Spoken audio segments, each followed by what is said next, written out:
जीवन मेरा गुलजार है, मुझको मिला जो तेरा प्यार है।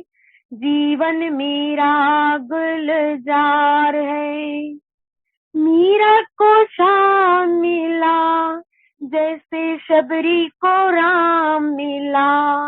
मीरा को शाम मिला, जैसे शबरी को राम मिला।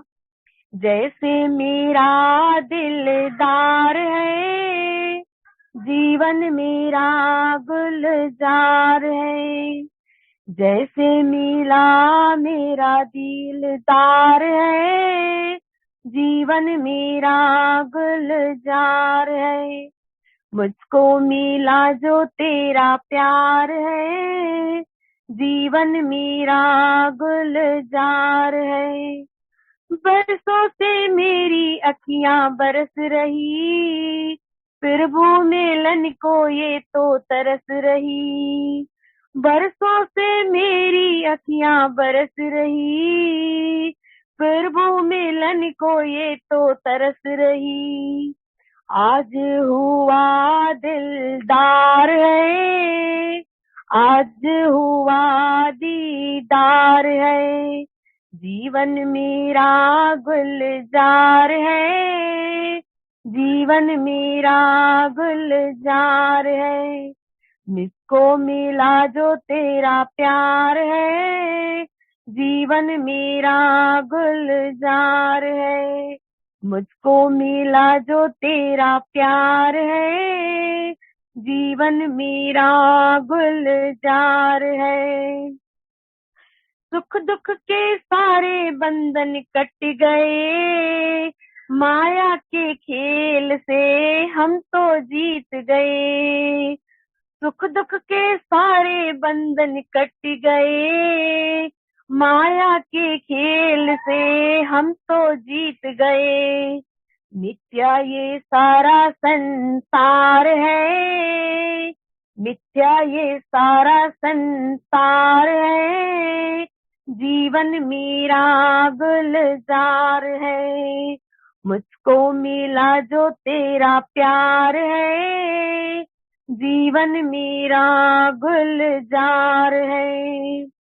बिन मांगे प्रेम खजाना मिल ही गया, जग वालों देखो मेरा दिल ही गया।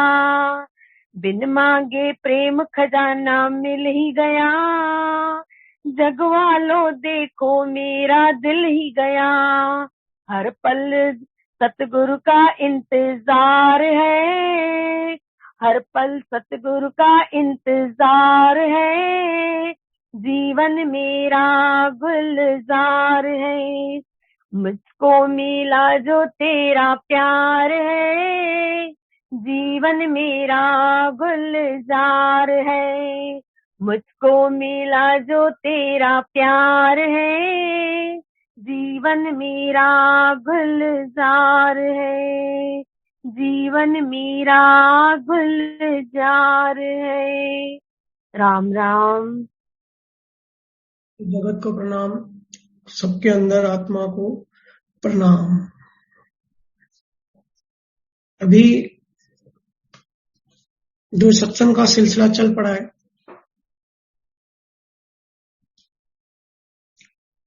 कुछ जीव कह रहे हैं कि भैया आप कंटिन्यू अपनी स्पीच दिया करो, आपकी स्पीच बहुत अच्छी लगती है, सीधा मन को चोट करती है,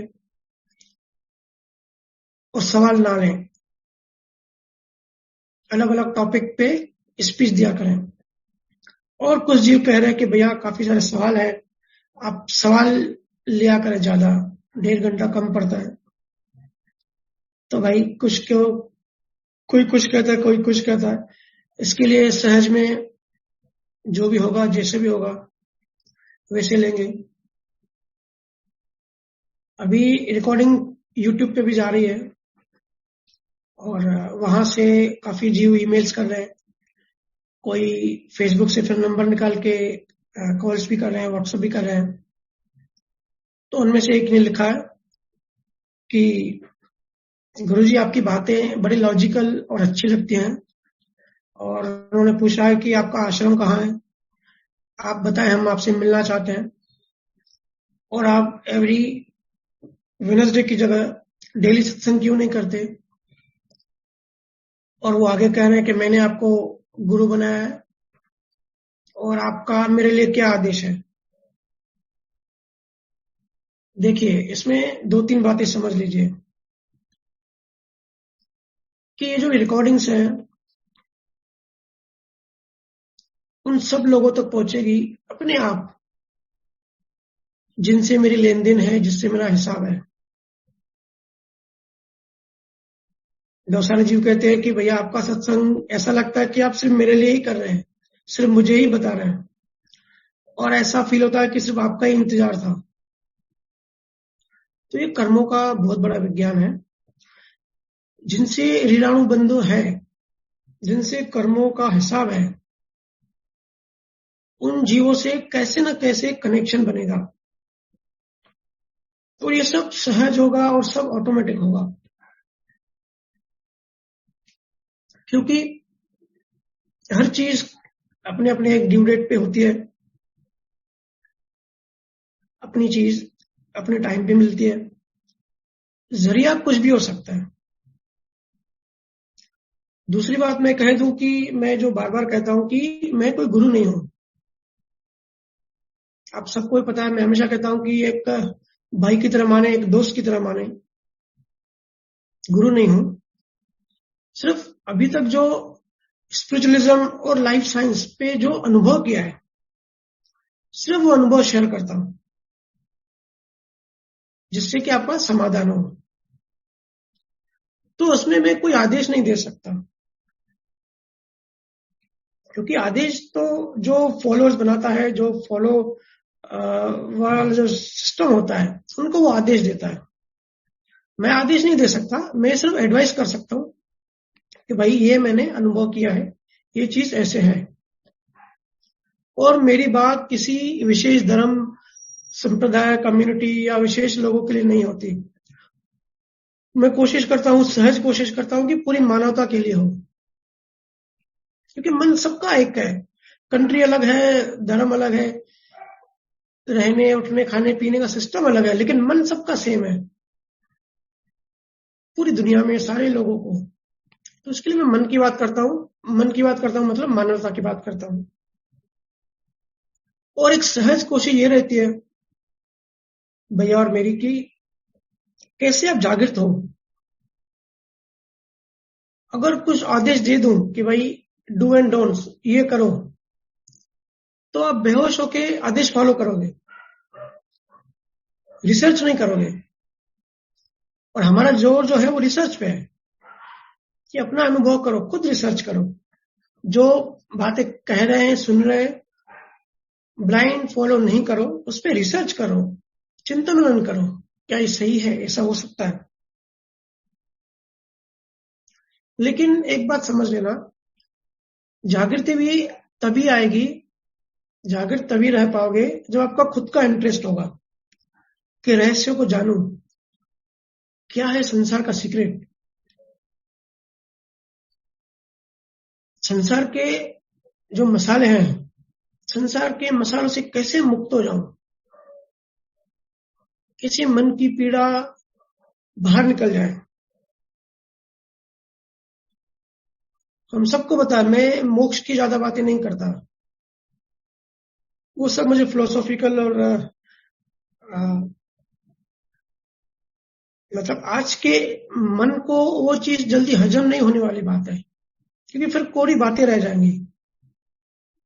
मेरा पूरा जोर इस पे है कि जहां फंसे हो इस टाइम, प्रेजेंट टाइम में, वहां से मुक्त हो जाओ, वहां से एक स्टेप आगे बढ़ो। आप जहां हो उससे 1000 किलोमीटर दूर क्या, वो मेरी चिंता नहीं है, वो मेरी बात नहीं है। आप जहां अभी हो वहां से एक कदम कैसे आगे बढ़ोगे, उस पे जोर है। क्योंकि आज अगर आप मुक्त नहीं हो तो कल कोई मोक्ष नहीं है। इसलिए आज कैसे मुक्त हो।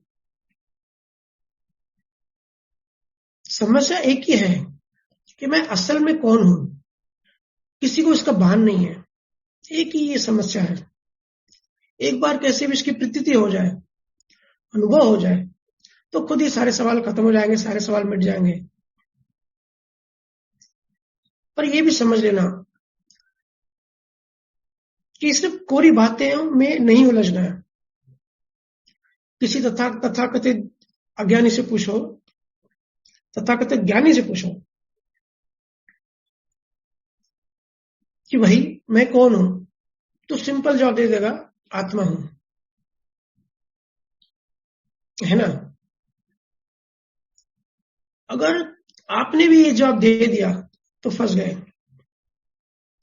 क्योंकि सवाल तो अच्छा है, ये सवाल तो जगाने के लिए है, लेकिन इसका डायरेक्ट जवाब सुला देता है। असली ज्ञानी ये सवाल देके जगाने की कोशिश करते हैं, लेकिन हम सिंपल में जवाब दे देते हैं, रटा रटाया। क्यों सुलाता है? क्योंकि इस सवाल और इस सवाल के जवाब का जो बीच का जो गैप है ना, बहुत बड़ा गैप है। ये इतना लंबा है, इतना लंबा प्रोसेस है कि एक जन्म, कितने जन्म भी कम पड़ते हैं, छोटे पड़ जाते हैं। इसके लिए मेरा जो फोकस है वो पूरा प्रोसेस पे है। सवाल तो है, लेकिन सवाल का डायरेक्ट जवाब दे दिया तो प्रोसेस खत्म हो जाएगा। लेकिन जब खुद का अनुभव करेंगे, रिसर्च करेंगे, तो पूरा प्रोसेस से गुजरेंगे, तो जवाब देना नहीं है, बस ये जवाब अनुभव हो जाता है।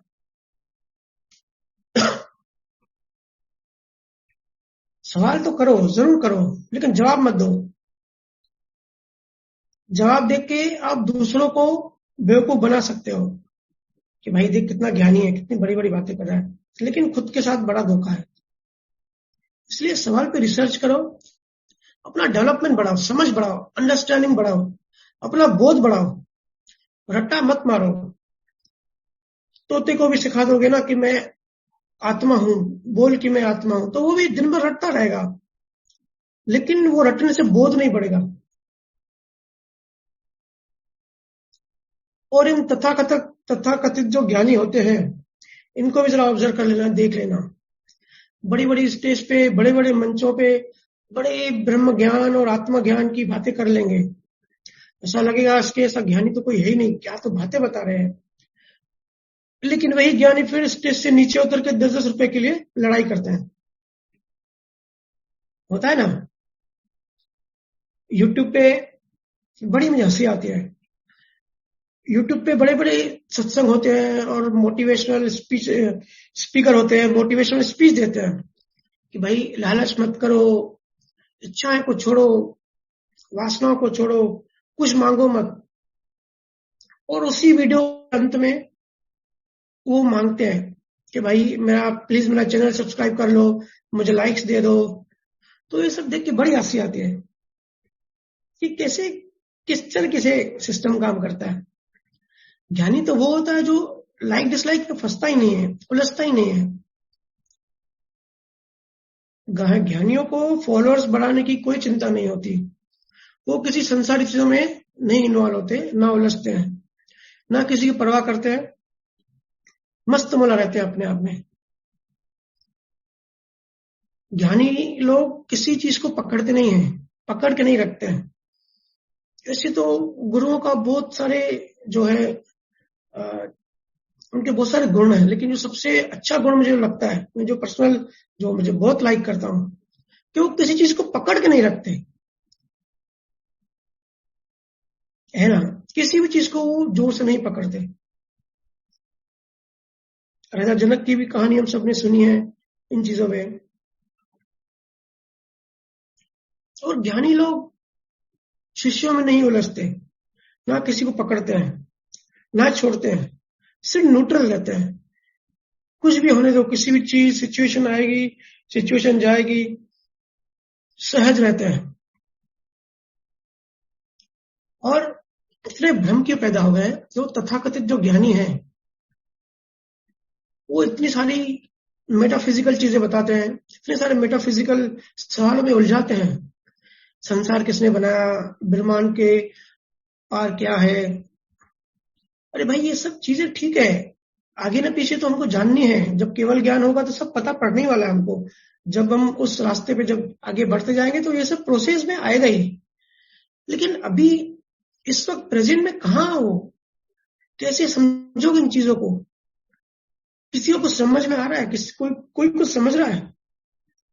मैं अपना बताऊं अनुभव, मैं जब ध्यान में डूब के जड़ और चेतन का भी सोर्स क्या है, जड़ चेतन की तो बात सब करते हैं कि वहां से स्टार्ट हुआ, लेकिन वो भी कहां से आए, मैं जब इसकी रिसर्च करता हूं डूब के, तो कुछ क्लियर नहीं दिखाई देता। बिलर बिलर विजन, मतलब अनुभव तो होता है लेकिन वो शब्द नहीं आते। अनुभव कैसे शेयर करूं, वो शब्द मिलते ही नहीं है और बिलर बिलर चीजें होती है। किसी को कैसे आज ये डायरेक्ट ये सब चीजें समझा सकते हैं? क्या किसी को समझ में आएगी? जो जीव, जो मन संसारी उलझनों में उलझा हुआ है। मैं कल किसी को समझा रहा था कि ब्रह्मांड भी एक श्वास लेता है, उसी को हम सत्ययुग, त्रेता युग, द्वापर युग, कलयुग कहते हैं। और ये सब जो युग है, ये ब्रह्मांड की एक श्वास है। एक साइड जब ब्रह्मांड श्वास लेता है तो ये सब युग गुजरते हैं। और नासा के साइंटिस्ट भी ये बात मानते हैं। नासा के साइंटिस्ट इसको रेड शिफ्ट और ब्लू शिफ्ट कहते हैं, आप सब गूगल कर सकते हैं। तो मैं उसको समझा रहा था तो उसने बड़ी बड़ी मासूमियत के साथ कहा कि भैया आप इतनी बड़ी बातें बता रहे हैं, इंसान श्वास कैसे लेता है मुझे वो भी नहीं पता, तो ये सब चीजें मैं कहां से समझूंगा? तो मुझे मेरी गलती का एहसास हुआ कि ये सही बात कह रहा है। वो बोला कि मेरी अंदर की बेचैनी कैसे खत्म हो, आप मुझे वो बताओ। बिल्कुल सही बात थी उसकी। ये उसके लिए मेटाफिजिकल हो गया। मेटाफिजिकल सवाल जवाब से कुछ हल नहीं होता। जो तकलीफ है, जहां फंसे हो, सिर्फ वहां से निकलना है, एक एक कदम आगे बढ़ना है। बेबी स्टेप कहते हैं ना जिसको। जहां फंसे हो वहां से बाहर आओ।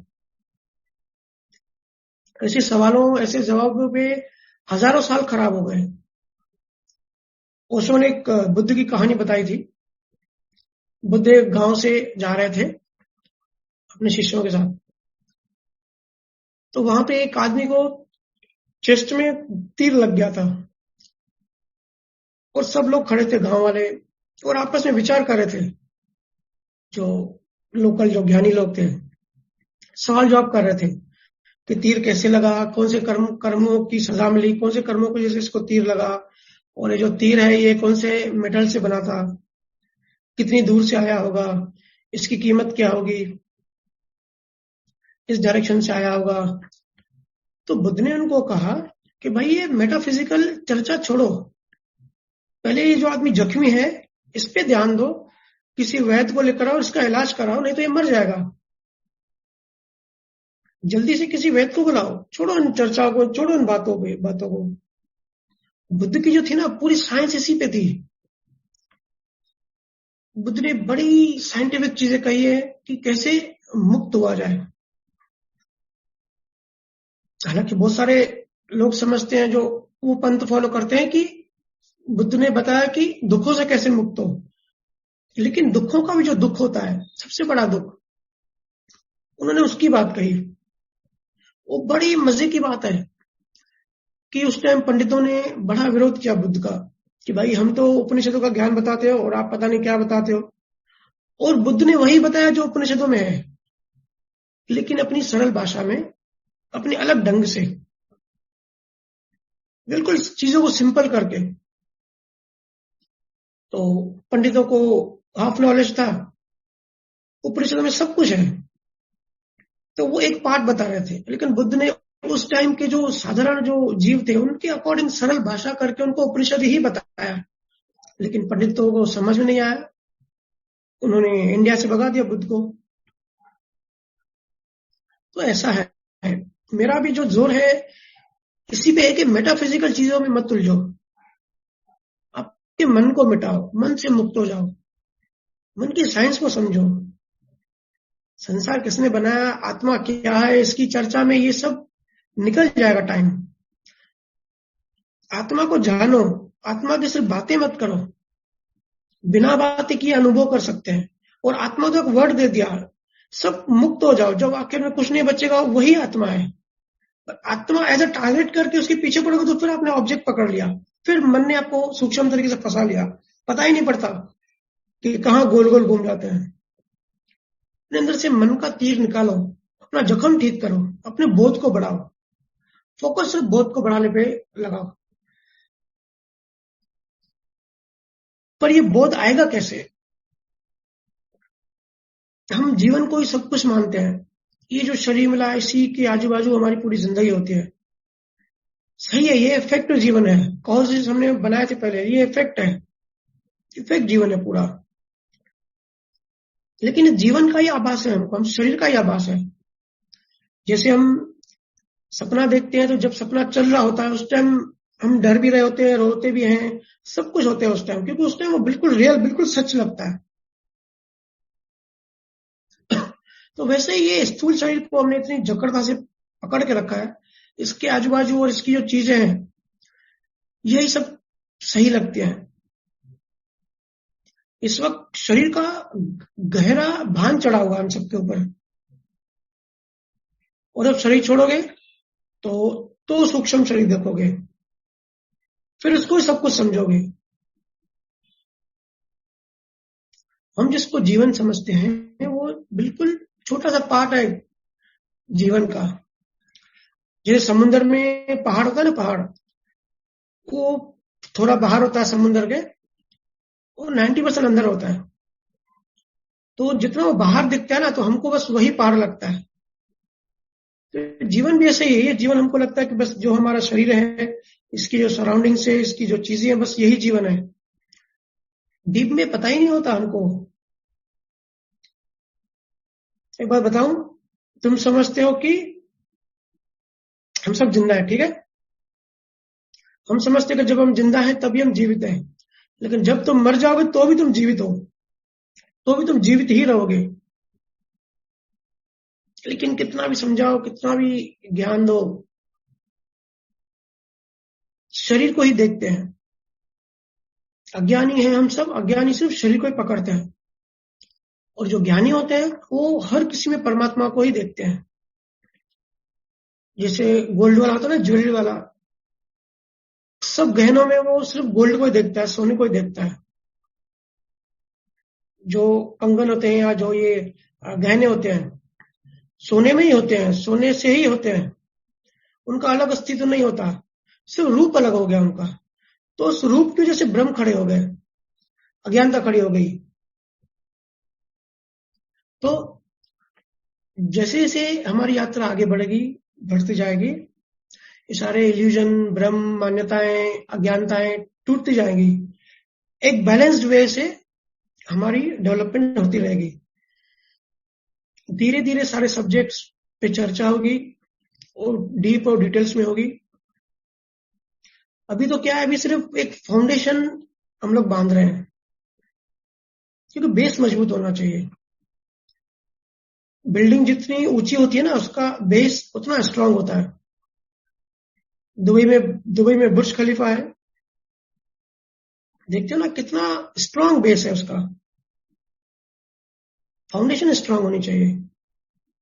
जब कॉन्सेप्ट्स क्लियर होंगे तो हर चीज हमको, उसके जो ऊपर की चीजें फिर सब क्लियर होती जाएंगी।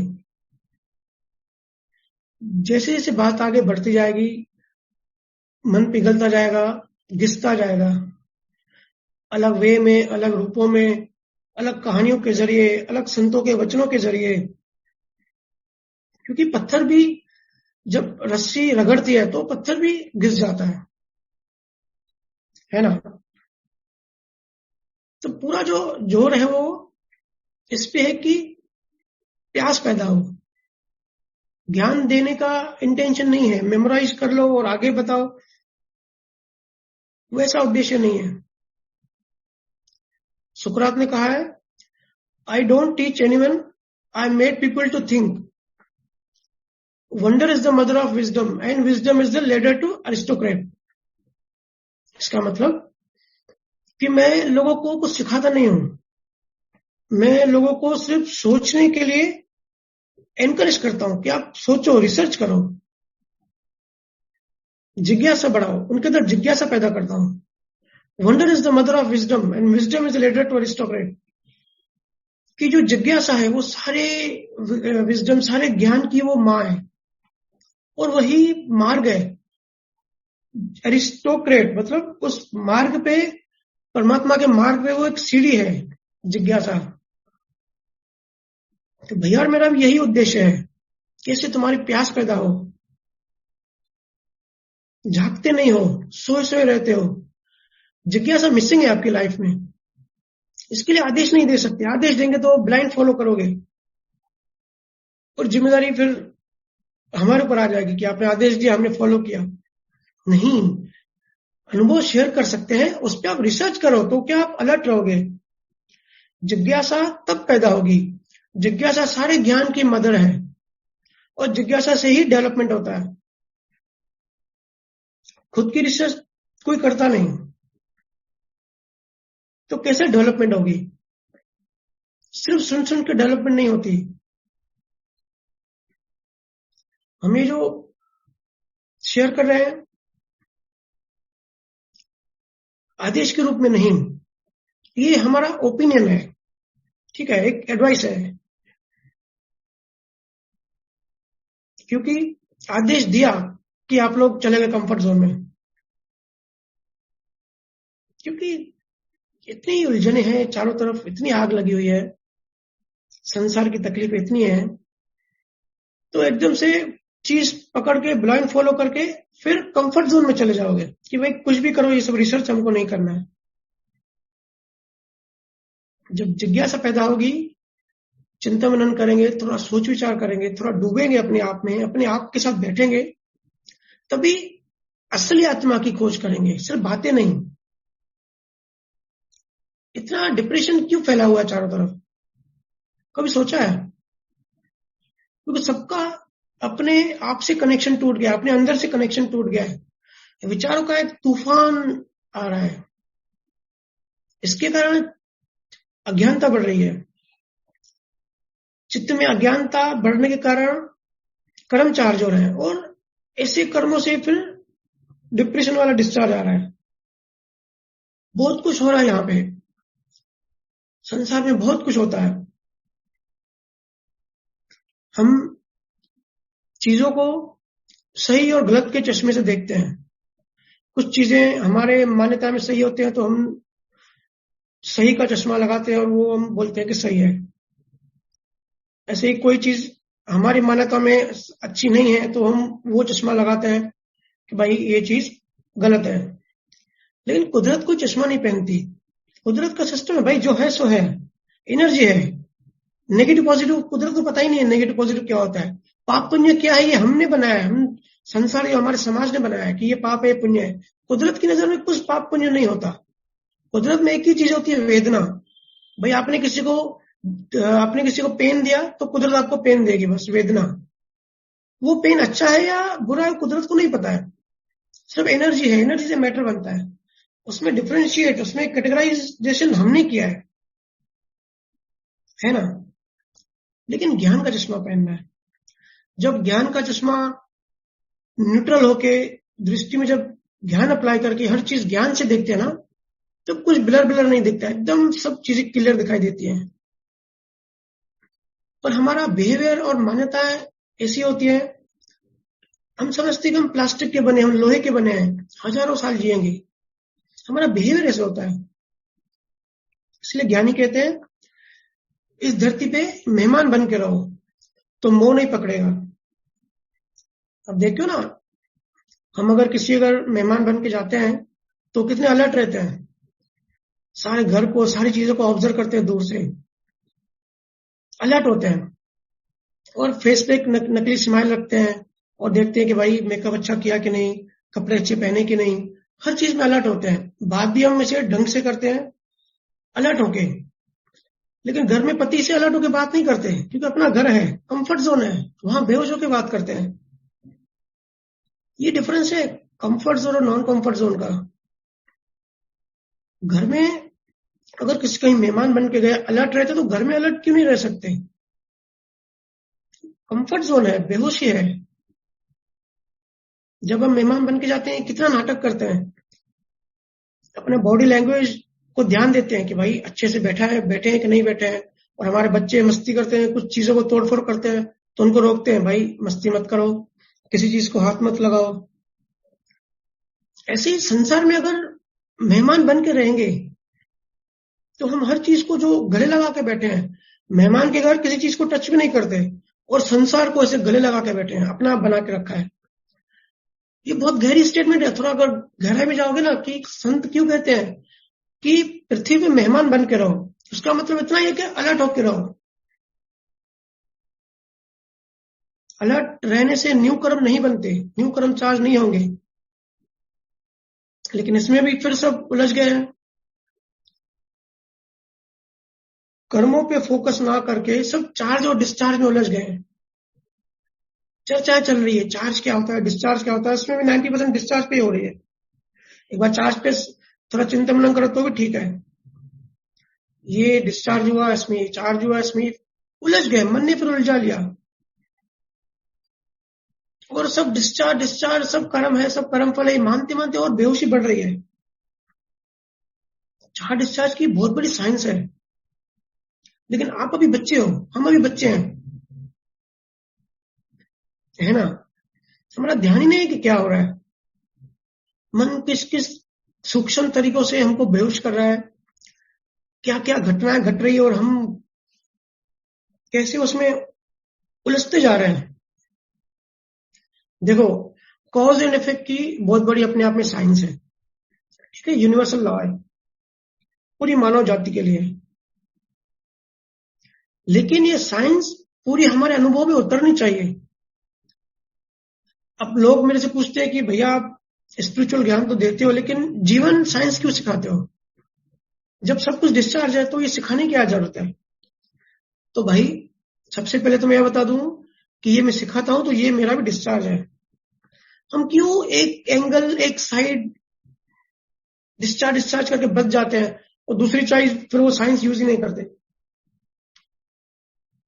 अगर डिस्चार्ज है तो सब डिस्चार्ज है।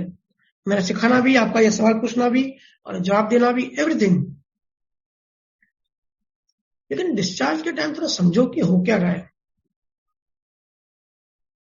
फॉर एग्जाम्पल समझो कि आप ट्रैक्स पे खड़े हो, पटरी पे, सामने ट्रेन आ रही है, तो उस टाइम ये बोलोगे क्या कि भाई मैं नहीं हटूंगा इधर से? अगर डिस्चार्ज में होगा तो ट्रेन उड़ा देगी, अगर नहीं होगा तो ट्रेन रुक जाएगी या ट्रेन टच करेगी लेकिन ट्रेन पटरी से उतर जाएगी, मेरा कुछ नहीं होगा। तो जो डिस्चार्ज में होगा वो ही होगा। ऐसा नहीं करते हो ना। कुदरत ने जो डिस्चार्ज विवेक दिया है, जो बुद्धि दी है, कर्म सत्ता, तो वही करवाएगी। उस टाइम आप ये सब नहीं, ज्ञान ये सब नहीं सोचोगे। आप ये सब उस टाइम एकदम से हट जाओगे, अपनी जान बचाने के लिए भाग जाओगे कि भाई ज्ञान व्यान गया बाढ़ में, अपनी जान पहले बचाओ। और अगर किसी का बुरा किया तो बोलोगे ये डिस्चार्ज था, लेकिन जब ट्रेन आएगी तब डिस्चार्ज भूल जाओगे, है ना। अगर ऐसे कर रहे हो, डिस्चार्ज करके, किसी का बुरा करके, अगर आप डिस्चार्ज करके अंदर से खुश हो रहे हो और स्वीकार कर रहे हो, एक्सेप्ट कर रहे हो, तो भाई भयंकर चार्ज हो रहा है। अलग जगह मेरा बोलने का मतलब इतना है कि साइंस तो है, लेकिन किसके काम आ रही, किसके काम नहीं रहे, वो डिपेंड है, वो इंडिविजुअल सिचुएशन है। अलग जगह पे अलग विवेक नहीं होता, सब जगह समान। यूनिवर्सल लॉ का मतलब होता है सब जगह, हर सिचुएशन में इक्वल। जब अच्छे और बुरे डिस्चार्ज में संभाव रहोगे, जब दोनों साइड कहोगे कि डिस्चार्ज है, तो माना जाएगा कि हाँ अभी आप सही फॉलो कर रहे हैं। कृष्णा ने जब अपने मामा को, कंस को मारा था, वो तब भी न्यूट्रल थे, अकर्ता में थे, अकर्ता होकर उन्होंने मारा। और जब जीरो ने कृष्णा के पैर पे तीर मारा, तब भी वो न्यूट्रल थे, तब उन्होंने गालियां नहीं दी जीरो को। माहिर स्वामी के कानों में लोहे की छड़ें डाली गई, वो तब भी न्यूट्रल थे। और हम आज बातें कितनी भी कर ले आत्मा की, किसी ने थोड़ी बुराई कर ली कि बेचैन हो जाते हैं और बदले की आग में जलने लगते हैं। महाभारत में भीष्म पितामह जो थे, वो मरने से भागा नहीं। जब उनकी मौत आई तब उन्होंने स्वयं स्वीकार किया अपने डिस्चार्ज को। और हम ट्रेन देख के भाग जाएंगे, और अपमान करेंगे तो कहेंगे भाई ये तो डिस्चार्ज था। तो ये अधूरी बात है, ये मन का छलावा है, खुद को धोखा देने वाली बात है। सिंपल सी कैलकुलेशन है, सिंपल सा गणित है। हम जब तक तन्मयकार हैं तब तक बाहर जो भी हो रहा है उसके हम जिम्मेदार हैं। और अगर हम कृष्णा की तरह, महावीर स्वामी की तरह न्यूट्रल हो गए, भीष्म की तरह न्यूट्रल हो गए, फिर किसी भी क्रिया के हम जिम्मेदार नहीं हैं। फोकस न्यूट्रल कैसे हो उस पर रखना है। चार्ज डिस्चार्ज में मत उलझो, वहीं आके फंस रहे हैं। दादा भगवान बहुत ही ज्ञानी संत थे। उन्होंने ऐसा क्यों कहा कि कलयुग में किसी को मोक्ष नहीं है? उनको भी पता है कि ये तो नियम है, अगर कर्म जीरो हो गए तो मोक्ष मिलना ही है।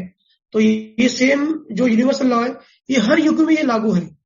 तो कलयुग में इन्होंने इस नियम को क्यों तोड़ा, क्यों एक्सेप्शन नहीं लाया कलयुग को? क्योंकि उनको पता था कि ये नियम तो है, लेकिन नियम लागू करना इस काल में, इस क्षेत्र में, वो बहुत बहुत मुश्किल है। नियम तो है, लेकिन इस टाइम सब इतना बेहोशी में है कि मोक्ष मिल ही नहीं सकता। बेहोश होके आत्मा की बातें करने से होश में नियम कैसे लागू हो उसका अनुभव करें, उस पे अपनी थोड़ी ताकत लगाएं, पुरुषार्थ करें। हाँ, अगर अनुभवी हो गए, सेपरेट रहना सीख गए, जो कि बहुत मुश्किल है, जो कि हम सबको इंक्लूडिंग दादा भगवान सबको ये चीज पता है कि इस टाइम सेपरेट रहना, साक्षी में रहना कितना डिफिकल्ट है। लेकिन फिर भी एक्सेप्शन में अगर कोई ज्ञानी बन गया, किसी को सेपरेट रहना आ गया, वो अलग बात है। तब आपके लिए चार्ज डिस्चार्ज ये सब फिर एक ही है। इसी के लिए बड़े संतों ने ये साइंस ज्यादा डिटेल में नहीं बताई, क्योंकि उनको पता है बिना अनुभव के और सिर्फ बौद्धिक ज्ञान से ये चीजें बताई गई तो ये नुकसान होगा। कहते हैं ना, अधूरा सच पूरे झूठ से भी खतरनाक होता है। इसके लिए संतों ने क्या जोर दिया कि सहज रहो, मस्त रहो, किसी चीज में उलझो मत, अपना बौद्धिक ज्ञान मत बढ़ाओ, अनुभव ज्ञान बढ़ाओ। हर क्रिया जो भी हो रही है, अकर्ता होने की प्रैक्टिस करो। अकर्ता कैसे हुआ जाए, थोड़ा चिंतन मनन करो, अभ्यास करो। अर्जुन ने पूछा ना कि मैं क्या करूं, बेचैनी खत्म नहीं हो रही है। कृष्ण ने कहा अभ्यास करो, प्रैक्टिस करो, तभी कर्मों की जो ये चेन रिएक्शन है ये टूटेगी। ये तो बहुत बड़ा उलझाव है, ऐसी ये चेन नहीं टूटने वाली। ठीक है, तो काफी बोल दिए, अभी सवाल जवाब लेते हैं। यदि किसी का सवाल होगा तो आप वो सवाल पूछ सकते हैं। जी भैया। इम्तियाज अहमद, आप अपना अनम्यूट कीजिए।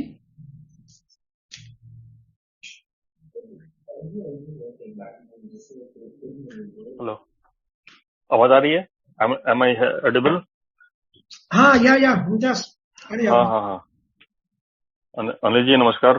नमस्कार। सबसे पहले तो बहुत टाइम के बाद में आपको सुनने का मौका मिला। थोड़ा सा काफी पिछले बार टूर पे था मैं, तो नहीं वो ज्वाइन कर पाया। और ये तो एक कहना तो यही चाहूंगा कि आपका जो ये बहुत ही सिंपल लैंग्वेज में आप बता रहे हो स्पिरिचुअलिटी का ये इतना बड़ा लेसन, ये तो बहुत ही मतलब सराहनीय है। कि कई बार ऐसा हम लोग को ऐसा लगता है कि भाई ऐसा कुछ ज्ञान विज्ञान की बातें बहुत ज्यादा जिसका है, या फिर धर्म के हिसाब से अगर देखें तो ऐसा लगता है कि बहुत हेवी चीज होगा, ऐसा है। लेकिन बहुत ही आप सहज ढंग से, सिंपल ढंग से बताते हैं, जो कि काफी अच्छा मतलब ये है।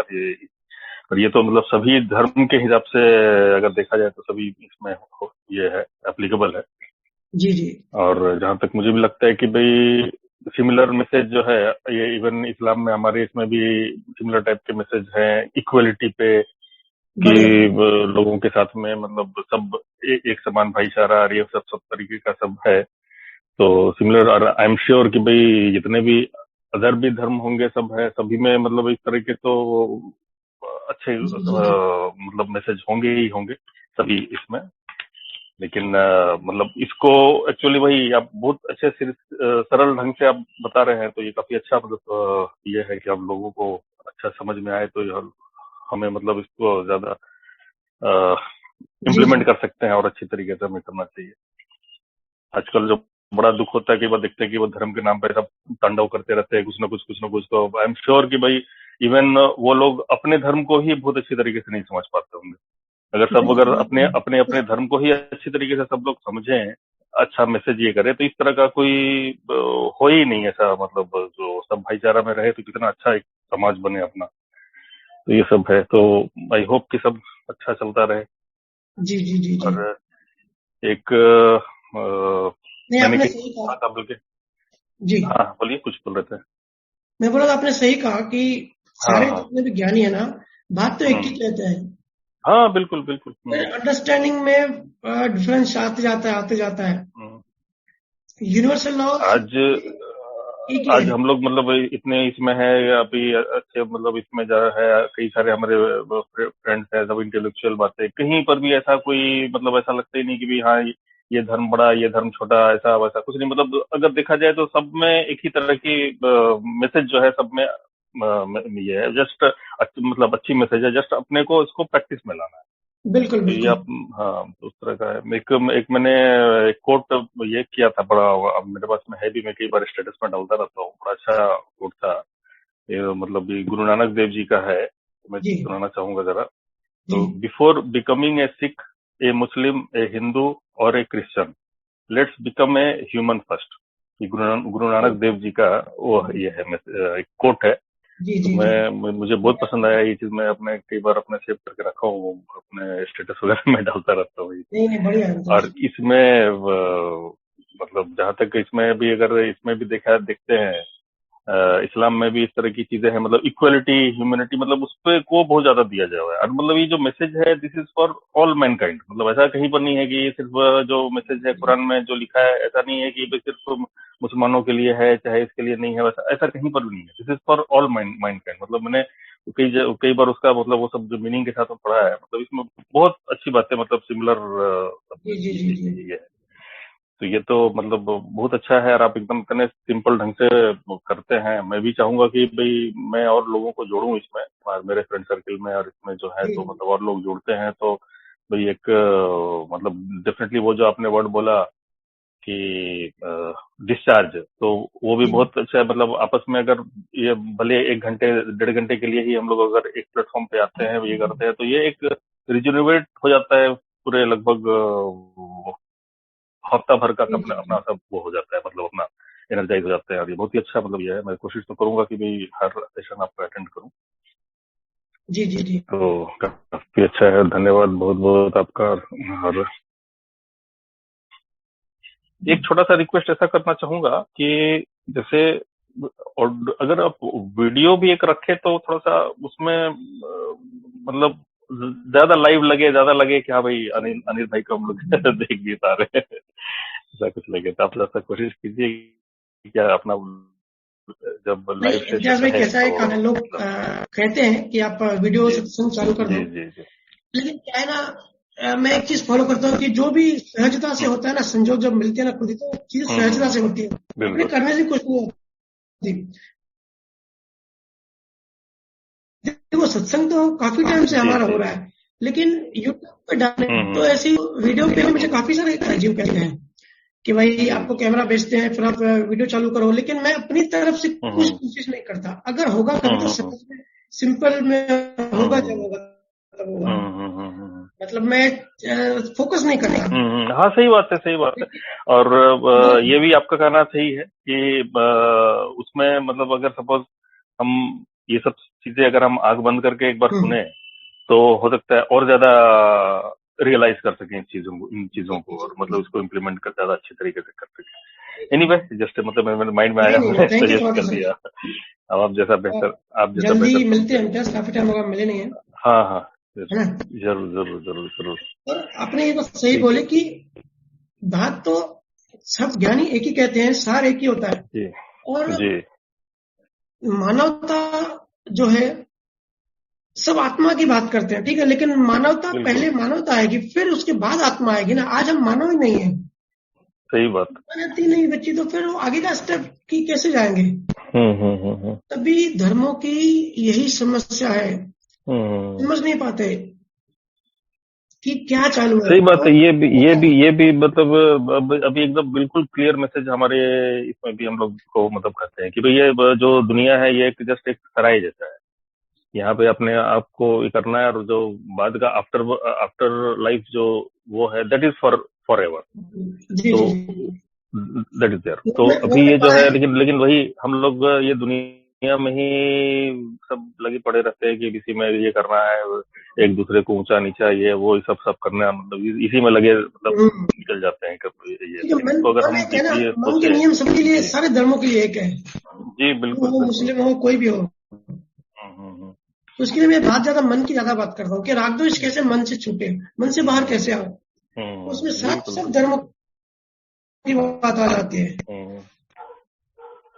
नहीं भाई ना, सब मतलब अब हम पहले तो कोई एक ह्यूमन बीइंग है, तो बाद में तो सोचा करके फिर अभी ये वसा यार, अगर ऐसे भी देखे तो सबका सार तो एक ही है, एक ही परमात्मा है, एक ही चाहे उसको जो भी नाम रखो, एक पावर है, सुपर पावर है। अभी जैसे अभी इसमें भी एक ओमकार बोलते हैं, एक परमात्मा बोलते हैं, मतलब एक गॉड बोलते हैं, अल्लाह बोलते हैं, जो भी मतलब सब एक सुपर पावर है। अब उसमें चलिए एनीवे बहुत अच्छा लगा, और मतलब मैं सबसे अच्छा लगा मतलब एकदम सिंपल वर्ड्स में आपने बताया, ये बहुत मतलब अच्छा है। जब मिलेंगे ना पर्सनली डिटेल चर्चा करेंगे। Yes definitely. तो आपने बड़ी अच्छी बात ठीक है, thank you thank you very much Anil भाई। धर्म बनते क्यों है? क्योंकि जो ज्ञानी होते हैं वो एक बात कहते हैं, लेकिन उनके जो बाद में जो ब्लाइंड फॉलोअर्स होते हैं ना, कुछ चीजों को पकड़ लेते हैं। पकड़ जो है, पकड़ बहुत बड़ी अज्ञानता है सारी दुनिया में। सही बात, सही गाड़ी, मकान, दुकान, मोबाइल, हम जो पकड़ के रखते हैं ना, ये एक ही समस्या। तो ये सब एक ही चीजें जो पकड़ने जैसी, एक ही चीजें जो साथ जाएगी, वो है डेवलपमेंट। हमारा बोध, मैं इसको बोध कहता हूँ, हमारी अंडरस्टैंडिंग, हमारी समझ जो कि विकसित होती है अनुभव से। लेकिन धर्मों में क्या हो गया ना, सब एक कुएं के मेंढक जैसे कि बस इतनी छोटी सी यही दुनिया है, यही पूरा संसार है, बाहर विशाल समुद्र है, वो दिखाई नहीं देता। बस जो पंडितों ने बोला, जो प्रीस्टों ने बोला वही सही, बस पकड़ लेते हैं चीजों को। इसके लिए मैं बार बार कहता हूं कि ब्लाइंड फॉलो मत करो। कोई भी अगर किसी चीज को पकड़ लिया तो समझो वो माइंड उसका नैरो हो गया। मुट्ठी है ना, मुट्ठी अगर किसी ने बंद कर ली कि भाई एक चीज पकड़ ली, समझो वो नैरो माइंड है। और मुट्ठी खुली हुई है, कोई चीज पकड़ी नहीं है, आई और गई, छूटती जाए चीजें। वो होता है ज्ञानी, वो होता है ब्रॉड माइंड, डेवलप पर्सन। सारे दुनिया में जितने भी जो अगर रिसर्च करेंगे बुद्धिजीवी जो भी होते हैं, एमरसन से लेके हमारे महावीर स्वामी तक, सब बहुत बड़े ब्रॉड माइंड थे। तो ब्रॉडनेस मतलब हम मुक्ति के मार्ग पे आगे बढ़ रहे हैं। असली ज्ञानी वही है जो अपने आप में तृप्त है, सेटिस्फाइड है, जिसको कुछ नहीं चाहिए, बस तृप्त होता है अपने होने में, वो मस्त रहता है, कोई भी चीज को पकड़े नहीं रहता। पकड़ा मतलब चिंता शुरू हो जाएगी। जैसे सरकार होती है, जैसे मंत्री होते हैं, तो मंत्री डरते हैं कि भाई सरकार गिर नहीं जाए, क्योंकि वो सरकार को पकड़े रखना चाहते हैं कि ये चीज छूटनी नहीं चाहिए। तो हमेशा तनाव में, हमेशा टेंशन में होते हैं मंत्री कि सरकार गिर नहीं जाए, कोई ये नहीं कर दे, वो नहीं कर दे। लेकिन जनता देखो, पब्लिक वो नहीं डरती, वो तो मस्ती में हंसती रहती है और आनंद लेती रहती है, क्योंकि पकड़ा नहीं। सरकार गिरे उठे, जनता को कुछ मतलब नहीं है। जो पकड़ा है वो उसके लिए आसक्त हो जाता है। खास करके जो अज्ञानी होते हैं ना, ये उन चीजों में दिखती है कि चीजों को पकड़ लेते हैं, और हमेशा एक डर सताता है कि ये जो पकड़ी हुई चीज है ये छूट नहीं जाए। मेरे को राजा जनक की वो कहानी बहुत अच्छी लगती है। वो बड़े महल में रहते थे और उनके पास एक साधु आया उनके पास एक गिलास था और एक धोती थी। तो उन्होंने राजा को कहा कि भाई आप इतने ज्ञानी हो, इतना आपका नाम सुना है, आत्मज्ञान की बहुत गहरी बातें आपने अनुभव की है, फिर भी इस बहुत बड़े महल में क्यों रहते हो? ऐसे राजा के जैसे ऐसे लग्जरी लाइफ क्यों जीते हो? सन्यासी बनो, मेरे जैसे जंगलों में रहो। मेरे को देखो, एक गिलास एक धोती के सिवा मेरे शरीर पे कुछ भी नहीं है। इसको कहते हैं असली ज्ञानी।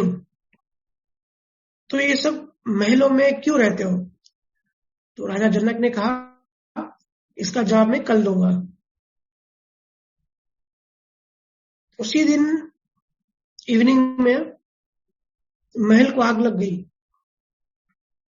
तो जैसे ही साधु को पता पड़ा कि महल को आग लग गई, वो भागा भागा अंदर गया कि मेरा धोती और मेरा जो गिलास है वो अंदर रह गया है। तो सैनिकों ने नहीं जाने दिया अंदर कि भाई जले तो बोले जले। तो भागता हुआ जनक के पास आया कि अपने सैनिकों को बोलो मुझे अंदर जाने दे, या खुद जाके मेरी 2 चीजें लेके आए। तो जनक राजा बड़े आनंद, बड़े मस्ती से मस्त बैठे हुए थे, मुस्कुरा रहे थे। तो बोले आपका महल जल रहा है और आप मुस्कुरा रहे हो, इसमें क्या राज है?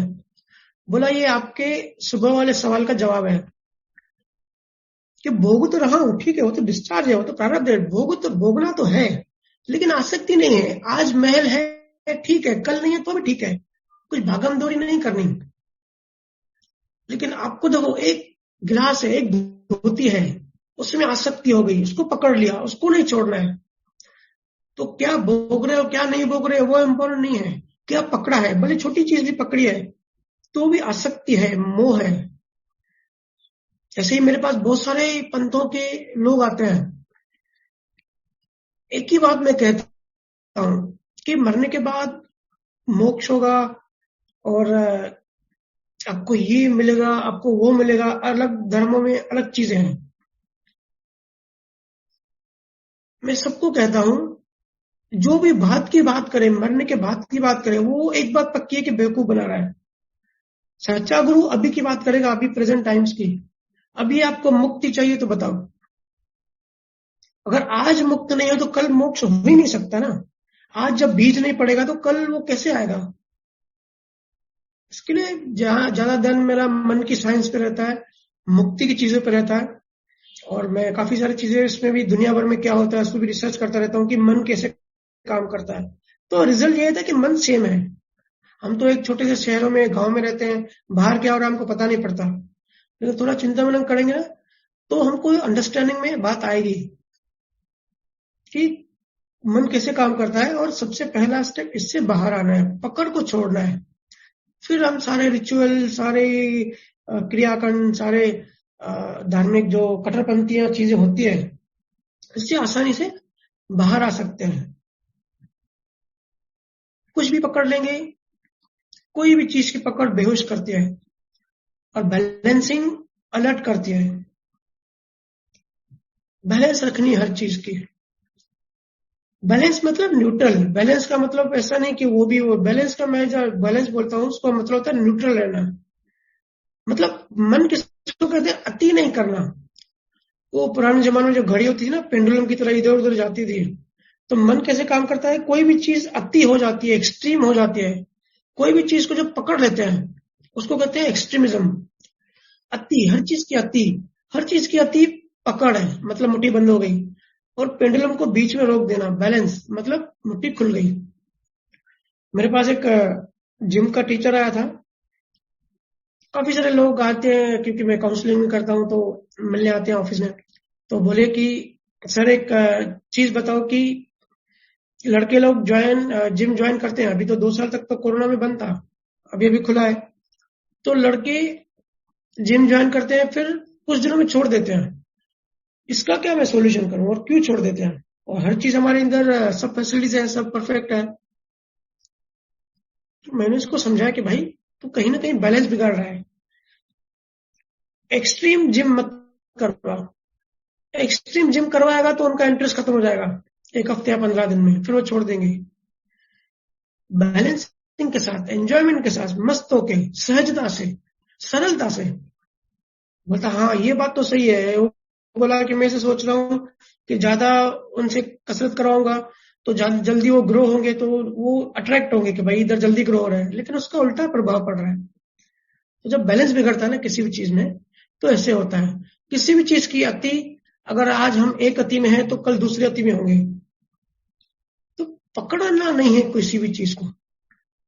और अगर ऐसी हमको हैबिट है, ऐसी हमने प्रैक्टिस की है हर चीज को पकड़े रखने की, तो भाई मौत के टाइम भी हम शरीर को पकड़े रखना चाहेंगे।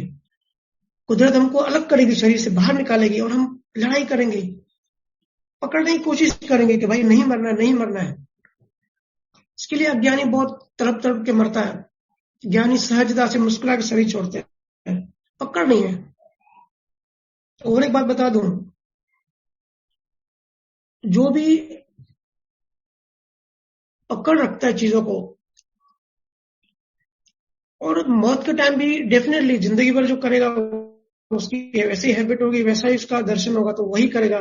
तो मौत के टाइम भी वो पकड़ना चाहेगा शरीर को, ठीक है ना, वैसे भाव बनाएगा कि मैं नहीं मरूं, मैं नहीं छोड़ू शरीर को। तो नेक्स्ट जन्म में इसका जो रिजल्ट आएगा, पता है उसका रिजल्ट क्या आएगा? उसकी नेक्स्ट जन्म में जो डिलीवरी होगी ना, वो प्री मैच्योर होगी। ऐसा होता है ना, जब कोई बच्चा 7 या 8 महीने में उसकी डिलीवरी हो जाती है, तो क्यों होती है? क्योंकि ये रिजल्ट होता है कि वो शरीर नहीं छोड़ना चाह रहा था पिछले जन्मों में। तो सिंपल सी चीजें हैं, जागृत रहना है, जिज्ञासा बढ़ानी है। मैं सिर्फ आग लगा सकता हूं, भागना आपको पड़ेगा, भागना आपका काम है। ठीक है, नेक्स्ट सवाल। कितना टाइम है मैं देखूं? जी भाई, आधा घंटा है अभी। जी पूजा। राम राम भैया। राम राम। भैया मेरे 3-4 क्वेश्चंस हैं। मैं फर्स्ट क्वेश्चन बोलती हूँ। भैया जैसे मंदिर में बैठकर अगर हमने मोक्ष के भाव किए, या ध्यान में बैठकर मोक्ष के भाव किए, या कहीं और ऐसी जगह पर बैठकर हम भाव कर रहे हैं मोक्ष में, तो इनमें क्या फर्क है? फिर से रिपीट कीजिए प्लीज। भैया जैसे मंदिर में बैठकर हमने मोक्ष के भाव किए, या भजन सिमरन में ध्यान में बैठकर हम मोक्ष के भाव कर रहे हैं, या कहीं और किसी जगह पर हम बैठ के मोक्ष के भाव कर रहे हैं, तो इसमें क्या डिफरेंस है? किसमें डिफरेंस है? भाव में? हाँ, वेराइटीज ऑफ भाव रहता है ना, जो आपने बताया था। तो भाव, अगर आप कहीं भी बैठे हो या कहीं ना भी बैठे हो, सिर्फ घर पे लेटे हो और भाव मोक्ष का कर रहे हो, मुक्ति का कर रहे हो, तो भाव होता है। भाव में कैसे डिफरेंस होगा? भाव क्या होता है? भाव होता है एनर्जी, ठीक है। हाँ, अगर आप संसार के प्रति भाव करेंगे तो अलग तरीके का चार्ज होगा। अगर आप मुक्ति या मोक्ष के भाव करेंगे तो अलग टाइप का चार्ज होगा। लेकिन जो भाव की जो आपने जो ऊर्जा बनाई, हो सकता है उस ऊर्जा की इंटेंसिटी, आपके भाव की इंटेंसिटी अगर कम होगी तो कम इंटेंसिटी कम होगी, फिर आपको संजोग वैसे आएंगे। अगर आपकी भाव की इंटेंसिटी ज्यादा है तो एकदम स्ट्रांग आपको संजोग मिलेंगे। वो डिपेंड करता है इंटेंसिटी पे। इंटेंसिटी कम ज्यादा हो सकती है, लेकिन जो गुण होता है वो गुण एक सेम होगा। और ये चार्ज कैसे होता है, थोड़ा इसकी साइंस भी समझो। ये जो भाव की हम बात करते हैं ना भैया और मैं, ये भाव एक एनर्जी क्रिएट करते हैं हम, ठीक है, क्योंकि हम चेतन भी हैं, तो हम एक एनर्जी क्रिएट करते हैं। इसके लिए कहते हैं ना, परमात्मा क्रिएटर है, हम आत्मा क्रिएटर है। क्यों कहते हैं? सब यहीं से शुरू हुआ, यहीं से आया। क्रिएशन कहां से हुआ? क्योंकि चेतन तत्व है तो हम कुछ भी क्रिएट कर सकते हैं, लेकिन अज्ञान में हम गलत चीज क्रिएट कर देते हैं। तो जो भी भाव बनते हैं, जो भी एनर्जी बनती है, कुदरत उसको एक प्रोसेस करता है। वैसे मैंने बहुत बार बता चुका हूं, उस तरीके से नहीं बताऊंगा, थोड़ा अलग तरीके से बताऊंगा। कुदरत को थोड़ा टाइम लगता है बीज से पेड़ बनाने में। तो हम कहते हैं कि भाई नेक्स्ट जन्मों में, तो हमारे लिए वो जन्म मृत्यु है। कुदरत के लिए जन्म मृत्यु नहीं है, कुदरत के लिए सिर्फ एक रूप बदला। तो कुदरत का ये नियम है कि जो भी बीज बनता है उसमें थोड़ा प्रोसेसिंग होती है और पेड़ बनता है। थोड़ा टाइम होता है, टाइमिंग होता है। इसके लिए तो हम काल बोलते हैं ना, काल में होते हैं। हर चीज टाइम में घटती है। टाइम का डेफिनेशन ही यही है कि इवेंट होना, कोई चीज घटना। अगर समझो पूरा शून्य शून्य, कोई चीज नहीं घट रही है, सब ब्लैंक है, पूरा अंधेरा है, बिल्कुल जीरो है, तो टाइम का अस्तित्व खत्म हो जाएगा। इसको कहते हैं बियॉन्ड टाइम। पर वो अनुभव की बात है। तो हम हमारे आसपास चीजें घटनाएं घटती है तो फिर टाइम फ्रेम आ जाता है। तो आज हमने जो भी भाव किया, कुछ टाइम बाद उसका जो एनर्जी है, उसका जब मैटर बनेगा तो उसमें टाइम गैप होता है। फॉर एग्जाम्पल, जैसे हम व्हाट्सएप पे सब बात करते हैं ना, हम सबको अनुभव होगा, किसी को पता है कि कैसे ये ट्रांसफर कैसे होता है? कि समझो अमेरिका से किसी ने व्हाट्सएप किया, इंडिया पहुंचा, तो हम तो बस ऐसे बेहोश होके बस मैसेज भेज के और जोक वगैरह पढ़ के हंसते हैं, लेकिन कभी इसमें रिसर्च थोड़ी करते हैं कि भाई ये मैसेज आकर पहुंचता कैसे है, इसके पीछे क्या प्रक्रिया हो रही है। तो ये थोड़ा मिलता जुलता है। अगर हमने किसी को व्हाट्सएप मैसेज भेजा तो सबसे पहले वो जो कंप्यूटर है, हमारा जो मोबाइल है, उसके अंदर जो मदरबोर्ड है, जो चिप है, वो उस पूरे टेक्स्ट को 0101 भाषा में कन्वर्ट करता है। क्योंकि कंप्यूटर को इम्तियाज, और मैं कंप्यूटर की लाइन में तुमको पता है, इसके लिए कंप्यूटर में हर भाषा की जो कोडिंग होती है वो 0101 में होती है। तो हम चाहे कुछ भी लिखे, व्हाट्सएप पे हमने अपनी भाषा में कुछ लिख दिया, ठीक है, हिंदी में कुछ लिख दिया, तो वो 0101 में कन्वर्ट हो जाएगा। फिर वो कोडिंग इलेक्ट्रोमैग्नेटिक वेव्स बन जाएंगी। वो जो मोबाइल का सर्वर है वो फिर हमारे टावर से कनेक्ट होके, अमेरिका के जो समुद्र में जो लाइनें बिछी हैं इंटरनेट से होके, वो इलेक्ट्रोमैग्नेटिक वेव, वो उसमें हमारा मैसेज होता है, वेव के अंदर सिग्नल के अंदर डेटा होता है। फिर वो समुद्र के अंदर जो केबलें बिछाई है, वो केबल के थ्रू होके फिर अमेरिका में जहां सर्वर पड़ा है वहां पहुंचता है। फिर उस सर्वर से वो इलेक्ट्रोमैग्नेटिक वेव उस नंबर के द्वारा सामने वाले के मोबाइल में पहुंचता है। तब वो टेक्स्ट नहीं होती, तब वो वेव होती है, एनर्जी होती है। फिर क्या होता है कि वो जो इलेक्ट्रोमैग्नेटिक वेव्स है वो 0101 भाषा में कन्वर्ट होता है वो मोबाइल में। फिर वो मोबाइल वो 0101 को हमारी भाषा में, हिंदी में कन्वर्ट करता है, तो हमारा मैसेज सामने वाले को पहुंच जाता है। ऐसा हम सेंड करते हैं, वो इतना रोशनी की स्पीड से होता है, लाइट की स्पीड से होता है, हमको पता भी नहीं पड़ता। लेकिन इसके पीछे पूरी प्रक्रिया है, पूरा सिस्टम काम करता है, एनर्जी वेव जाती है इलेक्ट्रोमैग्नेटिक। ऐसे ही बहुत सारे जीव कहते हैं ना कि भैया हम जो चार्ज करते हैं वो कैसे होता है, और हम तो अभी नया चार्ज कर रहे हैं। और हमने एक ने बीच में बड़ा लॉजिकल सवाल पूछा था, उसका मैं सवाल लेना भूल गया, नेक्स्ट वीक जरूर लूंगा। उसने पूछा था कि नाम कैसे डिसाइड होता है।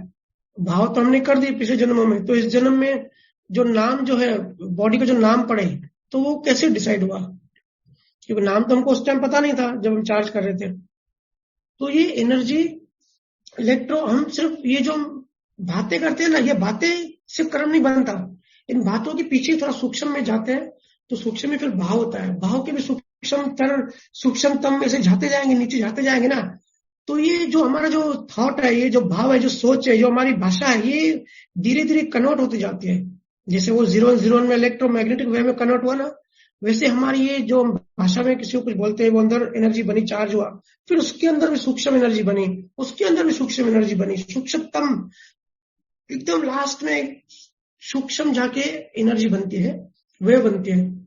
फिर ये ट्रांसफर होती है आगे सामने वाले में। फिर वो जो वैसे जैसे जैसे वो ऊपर आते हैं, तो वो फिर एनर्जी से वापस एनर्जी से थॉट बनता है, या शरीर बनता है, या तो हमारी वाणी बनती है, और शरीर बनता है, शरीर का नाम उसमें आ जाता है। ठीक है, तो ये भाषा थोड़ी कुदरत को भाषा थोड़ी आती है, ये तो हम समाज ने बनाई, अलग अलग इंसानों ने बनाई। लेकिन ये चीजें जो भी हम करते हैं, सोचते हैं, सब तन्मयकारों के जो अंदर भाव बनाते हैं, वो एनर्जी के रूप में अंदर जाता है, अंदर से होता है। और वो एनर्जी भी स्थूल एनर्जी, और उसके डीप में, क्योंकि वो अनुभव की बात है, मैं इसलिए मुझे शब्द नहीं मिल रहे कि वो एनर्जी भी कैसे अंदर कन्वर्ट होती है, कितना सूक्ष्म होते होते होते बात कितनी सूक्ष्म हो जाती है, और पूरा सार हो जाता है हर चीज का। पूरी जिंदगी भर का जो अनुभव करता है ना हम, पूरा वो सार बन जाता है। एक छोटा सा, कलकत्ता में पुराने जमाने में एक साड़ी मिलती थी, नाम मुझे रिकलेक्ट नहीं हो रहा है।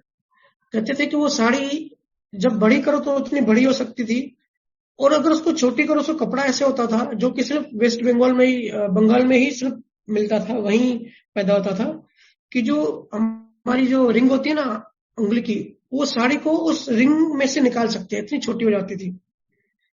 तो हमारे कर्म भी ऐसे ही हैं, इतने छोटे हो जाते हैं, इतने सूक्ष्म हो जाते हैं, इतनी एनर्जी छोटी हो जाती है।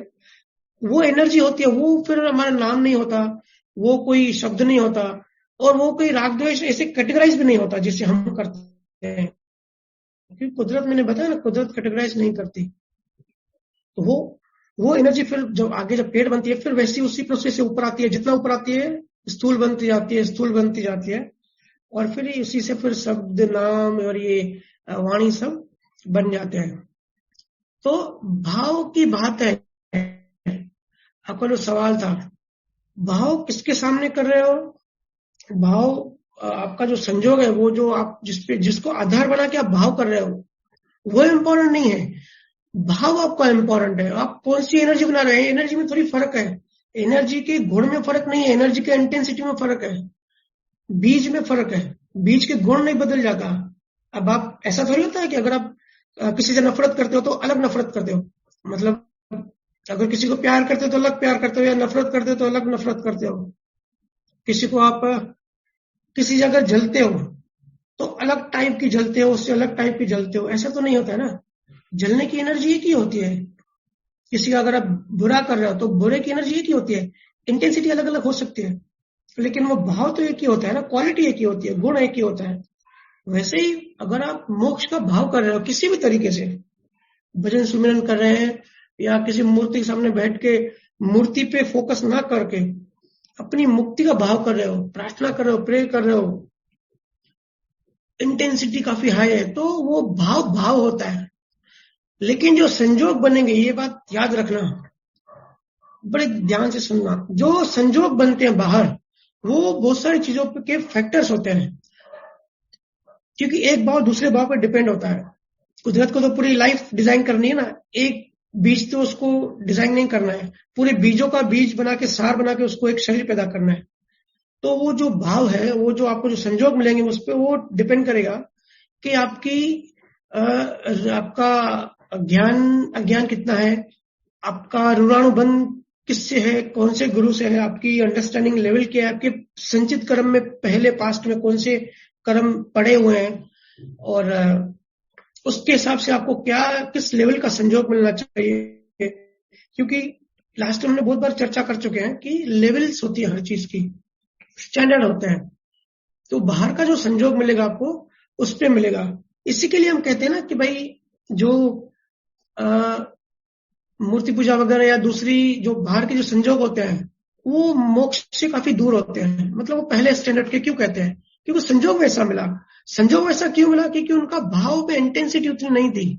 ठीक है भाई, गए मंदिर गए, थोड़ा माथा टेका, थोड़ा हल्का फुल्का भाव किया, आ गए, फिर हमको संजोग वैसे ही मिलेंगे आगे। जितना भाव की इंटेंसिटी ज्यादा होगी और आपके ऋण बंद होंगे, और जो क्वालिटी कही जाएगी, आपका फोकस कहा जाएगा, उतना आपको हाई लेवल की भक्ति आके, हाई लेवल का ज्ञान, हाई लेवल का संजोग आपको वैसा मिलेगा। क्योंकि वो तो ज्ञान तो आपने अंडरस्टैंड कर लिया। अभी भी ऐसे हो रहा है ना, बहुत सारे जीव ज्ञान अंडरस्टूड कर रहे हैं, समझ आ रही है उनको, लेकिन वो ओपन कैसे होगा? उसके लिए आगे संजोग चाहिए। तो उसके लिए बहुत सारे फैक्टर्स डिपेंड होंगे, बहुत सारी चीजें डिपेंड होंगी। कि ज्ञान तो समझ में आ गया, समझ मतलब अनुभव में आ गया, लेकिन बीज स्वरूप, वो प्रेजेंटेशन, वो कैरेक्टर, वो चरित्र में कैसे आएगा? उसके लिए जो संजोग चाहिए, उसके लिए बहुत सारी दूसरे संचित कर्म को जब मिलाया जाएगा, जब कुदरत मिलाएगी, और भी काफी सारी चीजें हैं। और ड्यू डेट, कि कौन से ड्यू डेट पे आपका किस टाइप का बीज ओपन होगा, तो इस तरीके से बाहर का संजोग बनता है। लेकिन मोक्ष का भाव होता है, गुण में फर्क नहीं होता, इंटेंसिटी में फर्क होता है। इंटेंसिटी के अकॉर्डिंग आगे के संजोग मिलते हैं। ठीक है पूजा? जी भैया। भैया दूसरा क्वेश्चन पूछूं? हाँ पूछिए। भैया जैसे मैं आपको बोल भी रही थी कि जैसे हम जो लाइव सत्संग अभी सुन रहे हैं ना, तो इसका अलग ही मतलब, अब मुझे ये समझना है कि जो यूट्यूब पे सुनते हैं उसमें वो चीज नहीं आती है, तो यूट्यूब और लाइव सत्संग सुनने में क्या फर्क है जो अंदर फील हो रहा है बट वर्ड्स में नहीं बोल सकते, तो वो फर्क क्या है? देखो, यूट्यूब पर दादा लोगों ने इसको बहुत अच्छे से समझाया है कि प्रत्यक्ष जो होता है ना, उसकी बहुत महिमा होती है। डिपेंड करता है, अगर किसी ज्ञानी का आप बुक पढ़ रहे हो, ठीक है, जैसे हम ग्रंथ पढ़ते हैं, बहुत सारे ज्ञानियों के ग्रंथ होते हैं, महावीर स्वामी के, तीर्थंकरों के, गौतम बुद्ध के, दुनिया भर में जितने बुद्धिजीवी हैं सबके ग्रंथ हैं। तो वो अभी बुद्धिजीवी तो नहीं है, लेकिन उनके किताब हम पढ़ते हैं, उनके ग्रंथ पढ़ते हैं, ठीक है। दूसरा होता है कि बुद्ध तो है, केवल ज्ञानी तो है, लेकिन उससे हमारा संजोग नहीं है सामने आमने मिलने का, तो हम थोड़ा दूर होते हैं। फिर नेक्स्ट बहुत सारे लेवल्स आते हैं, लेकिन नेक्स्ट हम पकड़ते हैं कि रिकॉर्डिंग सुनना, कि एक होता है कि बुक पढ़ना, उसके ऊपर आता है रिकॉर्डिंग सुनना, और एक आता है कि लाइव सत्संग सुनना, जैसे अभी हमारा चल रहा है, और उससे भी ऊपर होता है सामने सत्संग होना। क्योंकि जब गुरु की जब हम सामने बैठ के जब सत्संग सुनते हैं, सामने मतलब प्रत्यक्ष, ठीक है, जब सत्संग सुनते हैं तो गुरु की ऑरा ऐसी होती है, हमारा जो ये कॉन्शियस माइंड है ना, जो हमारा ये जो मन है, उसकी जो वेव्स हैं, जो इलेक्ट्रिक वेव्स है, वो बहुत सूक्ष्म हो जाती है, तरंगे बहुत सूक्ष्म हो जाती है उस टाइम। और उससे भी आगे की बात है, आपको पता होगा ना, पहले के जमाने में गुरु शिष्य परंपरा जो था, गुरु और शिष्य इंडिविजुअल होते थे। गुरु सिर्फ केवल ज्ञान अपने शिष्य को इंडिविजुअली देता था, 1-to-1 देता था, ऐसा कोई पब्लिक में नहीं देता था। उसके रीजंस हैं। तुलसीदास ने भी अपने शिष्यों को एक एक करके ज्ञान दिया, है ना।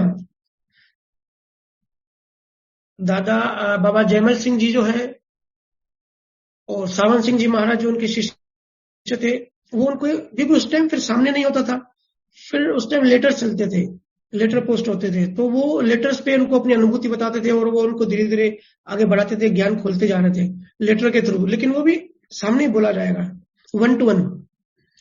फिर धीरे धीरे सब जगह ऐसा होता है कि पब्लिक बढ़ जाती है, फिर 1-to-1 खत्म हो जाता है, फिर वो रिकॉर्डिंग सुनाई देती है। तो ये सब लेवल्स हैं। जब हम किसी गुरु के सानिध्य में, जब इंडिविजुअल, जब 1-to-1 होता है, तो हाईएस्ट लेवल का हमारे अंदर वो ज्ञान जो है, वो जो डेवलपमेंट है, वो हाईएस्ट लेवल की होती है, 1-to-1। उपनिषदों में परा ज्ञान और परा विज्ञान काफी डिटेल है, अभी टाइम कम है, कभी हम डिटेल में डिस्कस करेंगे। ऐसे बहुत सारे डेफिनेशन है कि परा विद्या किसको कहते हैं, अपरा विद्या किसको कहते हैं। तो सिंपल है, परा विद्या का मतलब होता है कि जब एक गुरु एक शिष्य को सामने बैठ के जो ज्ञान देता है, उसको कहते हैं परा विद्या। तो डायरेक्ट कम्युनिकेशन होता है, उसमें कोई गैप नहीं होती, ठीक है, वो भी पॉसिबल नहीं है। तो उसका नेक्स्ट लेवल होता है कि भाई 100-200 लोग बैठे हैं, या क्वांटिटी ऑफ पीपल बैठे हैं, जहां गुरु 1-to-1 तो नहीं मिल सकता, लेकिन फिर भी प्रत्यक्ष तो है, सब लोग गुरु की ऑरा में तो है। तो उस टाइम जब गुरु से जो निकलता है, वो डायरेक्ट अंदर जाता है। स्पीड, जो डेवलपमेंट की जो स्पीड है, जो अंदर आग है, जो अंदर प्यास है, वो जल्दी बढ़ जाती है। वो अंडरस्टैंडिंग, वो चीज समझ में जल्दी आती है, क्योंकि हमारा चार्ज वाला पार्ट उस टाइम बहुत एक्टिव होता है। गुरु चार्ज वाले पार्ट का ऑपरेशन करता है। फिर उसकी नेक्स्ट लेवल है कि ठीक है भाई, ऑनलाइन सुन लिया, जूम पे सुन लिया, तो उसका भी असर पड़ता है, लेकिन कम, थोड़ा ऐसे असर कम होता जाता है, क्योंकि कम्युनिकेशन गैप थोड़ा बढ़ने लगता है। 1-to-1 था, फिर गुरु से अलग हुए, फिर पब्लिक में आए, फिर और पब्लिक बढ़ गई, फिर जूम पे आए, थोड़ा और दूर हुए। तो जितना दूर जाते हैं ना, अभी प्रत्यक्ष नहीं है, ठीक है, फिर भी ऑरा तो है, लेकिन ऑरा की इंटेंसिटी कम है, क्योंकि जूम है। फिर बहुत सारे जीव ऑनलाइन नहीं जुड़ सकते, फिर वो यूट्यूब पे सुनते हैं। तो उसमें क्या होता है, उसमें भी डेवलपमेंट तो होती है, लेकिन प्यास तो जगती है, लेकिन उसकी जो इंटेंसिटी होती है ना, जो होश होता है, थोड़ा सा और स्लो हो जाता है, जो कि सामने ज्यादा हो सकता था। उसका अंदर का जो चार्ज वाला पार्ट है ना, जो उसकी समझ है होगी, लेकिन बात स्लो हो जाएगी। फिर ये सत्संग जो रिकॉर्डिंग सुन रहा है, फिर उसके बाद क्या है, बुक रीडिंग, कि अगर आज कोई सतगुरु बुक लिख के जाए और 200 साल बाद कोई बुक पढ़े तो भी उनकी बात समझ में आएगी, तो भी कम्युनिकेशन गैप तो होगा। बहुत चीजें जो गुरु समझा रहे हो, जो पढ़ रहा है, बहुत डिफरेंशियल बढ़ता, जितना दूरी बढ़ती जाएगी उतनी कम्युनिकेशन गैप बढ़ता जाएगा, मिसअंडरस्टैंडिंग बढ़ती जाएगी कि गुरु जो समझाना चाह रहे थे वो चीज नहीं समझती। लेकिन फिर भी प्रत्यक्ष गुरु नहीं है तो उसके एब्सेंस में बुक का सहारा ले सकते हैं, कुछ तो फायदा होगा, कुछ तो इंटेंसिटी वाले हमारे अच्छे कर्म वो जो है मोक्ष वाले वो चार्ज होंगे, हमारी थोड़ी अंडरस्टैंडिंग, थोड़ा अंदर हमारी समझ बढ़ेगी। लेकिन जितना दूर होते जाएंगे ना उतनी हमारी अंडरस्टैंडिंग कम होती जाती है। ऋषि के लिए संतों ने, ऋषियों ने, पहले के जमाने में ऋषि मुनि थे, पतंजलि का अगर आपने पढ़ा होगा तो सिर्फ यही है कि सिर्फ शिष्य को इंडिविजुअल ज्ञान देते थे। गुरु शिष्य परंपरा इसको ही कहते हैं, सिर्फ इंडिविजुअल।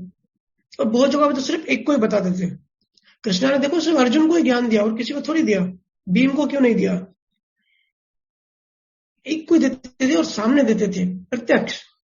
दादा भगवान ने बहुत अच्छी साइंस बताई इसमें, मैंने कहीं पढ़ी थी। तो ये लेवल्स होते हैं कि कितना हम दूर होते जा रहे हैं, क्योंकि ऑरा में जब बैठते हैं तो बहुत फर्क पड़ता है। जब गुरु की ऑरा बैठते हैं तो जो वाइब्रेशंस होती है, जो सिग्नल सिस्टम है, अलग तरीके से काम करते हैं। गुरु मतलब मैं सच्चे गुरु की बात कर रहा हूँ, जहां उनके आसपास बैठ के हम सबको अनुभव हो कि कैसी चीजें घटने लगती हैं। तो ये लेवल्स है। लेकिन ठीक है, मैं हमेशा कहता हूँ कोई भी चीज बुरी नहीं है, कोई भी चीज अच्छी नहीं है, हर चीज के लेवल है, हर चीज का अपना अपना रोल है। अगर ज्ञानी है ही नहीं तो उसके ना होने से तो बुक अच्छा, किताब अच्छा। अगर उसकी रिकॉर्डिंग्स है तो बुक से और ज्यादा बेटर, क्योंकि आवाज तो सुन सकते हैं। अगर सामने नहीं है लेकिन ऑनलाइन कनेक्ट कर सकते हैं तो और ज्यादा बेटर, कि भाई सामने जो मर्म है, जो सवाल पूछने वाले का जो भाव है और बताने वाले का जो भाव है, वो भाव ऑनलाइन में ही समझ में आता है। अब सबको अनुभव है, रिकॉर्डिंग में चीज थोड़ी बदल जाती है। और थोड़ा आगे आगे तो जो प्रत्यक्ष जो सत्संग होते हैं उसमें और भी थोड़ी क्लैरिटी बढ़ जाती है। और 1-to-1 की तो बात ही क्या, बहुत अच्छा लगता है मुझे। और मैं काफी सारी चीजें बता नहीं सकता, पर 1-to-1 की जो बात होती है ना वो अलग ही होती है। तो क्लियर हुआ आपका पूजा? ये सब डिफरेंशिएट है। जी भैया, है ना। देखो दादा भगवान ने भी कहा है कि हमारा जो डेवलपमेंट है वो 2 चीजों पे डिपेंड करता है। एक तो हमारा जो खुद की जो पुरुषार्थ है, और दूसरा गुरु की ब्लेसिंग, जो ज्ञानी पुरुष का भी आपके ऊपर जो फोकस है, उन दोनों को कॉम्बिनेशन। और दूसरा पार्ट भी है तो स्पीड बहुत बढ़ जाती है। तो जब वो होगा तभी तो फोकस कर पाएंगे। तो प्रत्यक्ष की बहुत ज्यादा महिमा है, लेकिन जितना दूर होते जाएंगे, लेकिन उनकी ही बात है, तो कहीं ना कहीं तो फायदा होता रहता है। हमको स्टेप बाय स्टेप ऐसे आगे बढ़ना है। और जिस भी चीज का संयोग हो, मैं तो कहता हूँ कोई भी मौका हो, ज्ञानी की किताब हो, ज्ञानी की कोई भी रिकॉर्डिंग हो, कुछ भी हो, मौका मत छोड़ो। इतने सारे संयोग हैं, इतनी सारी सब जगह इतनी आग लगी हुई है, इतने मन खराब है सबके, तो इनमें भी नजरिया बदल के हर संयोग का फायदा उठा। कौन सा संयोग अच्छा है, कौन सा बुरा है, उसमें नहीं उलझना है। बस हम इस संयोग से, हम इस सिचुएशन से क्या बेनिफिट, क्या फायदा उठा सकते हैं अपनी डेवलपमेंट करने के लिए। फायदे का मतलब मेरा कोई संसारी फायदा, कोई ये वो ये सब नहीं है, क्योंकि असल कमाई एक ही है जो हम अपने साथ ले जाएंगे। आज नहीं तो 20 साल बाद, 30 साल बाद हम सब जाने वाले हैं। तो हम क्या कमाई करके ले जाने वाले हैं वो हमारी डेवलपमेंट पे डिपेंड करेगा। और वही एक सच्ची कमाई, गुरुओं ने कहा है सच्ची कमाई, असल कमाई, जो हमारी ब्रॉडनेस है, जो हमारी अंडरस्टैंडिंग है, जो हमारे सामने कोई नहीं छीन सकता। कुदरत का कोई ऐसा नियम नहीं है जो हमारी अंडरस्टैंडिंग छीन सके। भले बुरे कर्म भी करेंगे ना तो भी बुरे कर्मों की बुरी सजा मिलेगी, लेकिन हमारी अंडरस्टैंडिंग डाउन नहीं होगी। इसके लिए फोकस अपना बोध बढ़ाने पे करें। कुछ भी पकड़े नहीं, कुछ भी छोड़े नहीं। एक ही लाइन बोलता हूं मैं जो बुद्ध ने भी कही, बोध बढ़ने से चीजें खुद ही छूती हैं और स्टेप बाय स्टेप आगे बढ़ना होता रहता है। ठीक है, तो अभी टाइम हो गया मेरे ख्याल से। भैया 15 मिनट्स आज थोड़ा से एक्सटेंड करिए। जी कोई भी लास्ट क्वेश्चन करिए। जी भैया। जी भैया, पूजा आपके दूसरे क्वेश्चन नेक्स्ट टाइम ले लेंगे फिर। हाँ हाँ हाँ दीदी, कोई प्रॉब्लम नहीं है। भैया मेरा क्वेश्चन है, एक मैं पूछ रही हूँ। जैसे फैमिली में जैसे कोई कुछ पहले पास्ट में बहुत ऐसे खराब करता है, वर्स्ट करता है, जो बिल्कुल मेंटली टॉक्सिक होता है, इतना सब कुछ, फिर भी थोड़े टाइम के बाद जैसे उस इंसान पे फिर गुस्सा, क्रोध, नफरत नहीं आती है, जो पहले इतना सब कुछ था, पर अभी उसी इंसान पे बहुत दया का भाव आता है। तो ये फीलिंग क्या है? इसको समझाइए कि अचानक दया भाव में ये सारी चीजें कन्वर्ट हो गई, तो ये ज्ञान के बाद यह समझ विकसित होती है या ये सब कुछ डिस्चार्ज ही होता है? देखिए, सिंपली इसमें दो चीजें हैं। एक तो हम किसी से राग द्वेष करते हैं बाहर, तो वो भी हमारा डिस्चार्ज का पार्ट होता है। किसी को पसंद करते हैं, नापसंद करते हैं, सब्जी अच्छी लगती है, सब्जी अच्छी नहीं लगती, चाय अच्छी लगती है, नहीं लगती, ये सब डिस्चार्ज का पार्ट होता है। ठीक है। इसके साथ साथ हमारी जो डेवलपमेंट है, हमारी जो अंडरस्टैंडिंग है, चार्ज वाला पार्ट भी होता है। दोनों चीजें साथ चलती है, मैंने कहा ना पैरेलल चलती हैं। तो जो आपका, आपने कहा कि पहले बहुत टॉक्सिक चीजें थी, पसंद नहीं थी, बोलने का आपका मतलब यह है कि वो आदमी पसंद नहीं था टोटल ओवरऑल, लेकिन अभी ऐसी फीलिंग नहीं आती। तो सबसे पहले तो ये आपका डिस्चार्ज है। ठीक है, क्योंकि ड्यू डेट के साथ चीजें बदल जाती है। लेकिन आपने ये समझ, ये पेड़ कैसे बना, थोड़ा रिवर्स में जाओ, थोड़ा पीछे जाओ। जरूर आपने पिछले जन्मों में से डेवलपमेंट की होगी कि पहले अज्ञानता के वक्त इस टाइप का बीज बनाया होगा, फिर धीरे धीरे आपकी समझ बढ़ी और आपको वो फिर राग द्वेष अंदर से बीज स्वरूप में निकल गई। यहां मैं डिस्चार्ज की बात नहीं कर रहा हूं, जब बीज में थी ये चीजें, जब ये चीजें बीज में थी तब आपने अपने ज्ञान से इन नफरतों को, इन चीजों को निकाल दिया। वही चीज अभी पेड़ के रूप में आई, जो कि डिस्चार्ज के रूप में आई। पहले आप नफरत करते थे, अभी आप न्यूट्रल हो, आपको फर्क नहीं पड़ता। मतलब पहले ही चीजें बीज स्वरूप में थी, बीज में थी, तो बीज में डेवलपमेंट होते होते डिस्चार्ज में आई। और सेम टाइम पे अभी अंदर का जो डेवलपमेंट है, अंदर की जो चार्ज वाला सिस्टम है, जो पार्ट है, वो कोई दूसरा बाहर का इंसान नहीं बता सकता, वो हमको खुद को ही पता पड़ता है। वो थोड़ी एक पॉइंट के बाद हमको बॉर्डर एरिया पता पड़ जाती है कि भाई ये बाहर का हो रहा है कि अंदर का हो रहा है। वो सारे जीव बता दे कि अभी ऐसा हो रहा है कि बाहर तो गुस्सा आता है, लेकिन अंदर में पता होता है कि भाई बाहर गुस्सा हो रहा है, मैं अंदर में शांत हूं, मतलब एक एक्टिंग टाइप कर रहा हूं, और वो करनी पड़ती है ना चाहते हुए भी, लेकिन अंदर में अलर्ट हूं और एक एक्टिंग कर रहा हूं, अंदर मेरा शांत है। तो इसको कहते हैं डेवलपमेंट, कि अंदर भाई डिफरेंशिएट करना आ गया, अंदर बैलेंस्ड है, अंदर शांत है, अंदर रिलैक्स है, अंदर का चार्ज नहीं हो रहा है, न्यूट्रल है। बाहर डिस्चार्ज में ठीक है, लिखा है जो लेना देना, वो क्रिया पूरी हो रही है। तो चार्ज वाला जो पार्ट है ना, वो खुद का अनुभव होता है, खुद की चीजें समझ में आती है। लेकिन बिल्कुल आपने जो कहा वो बहुत ही अप्रिशिएट करने वाली बात है, क्योंकि इस जन्म में या पिछले जन्म में आप इस चीज से, इस राग द्वेष से ऊपर आए, तभी तो आपकी ड्यू डेट आई। मतलब आपने विज्ञान का सहारा लिया, आपने अपनी समझ बढ़ाई, राग द्वेष को निकाल दिया, बीज स्वरूप था, अभी बीज पेड़ बना, तो ये अच्छी बात कही जाएगी।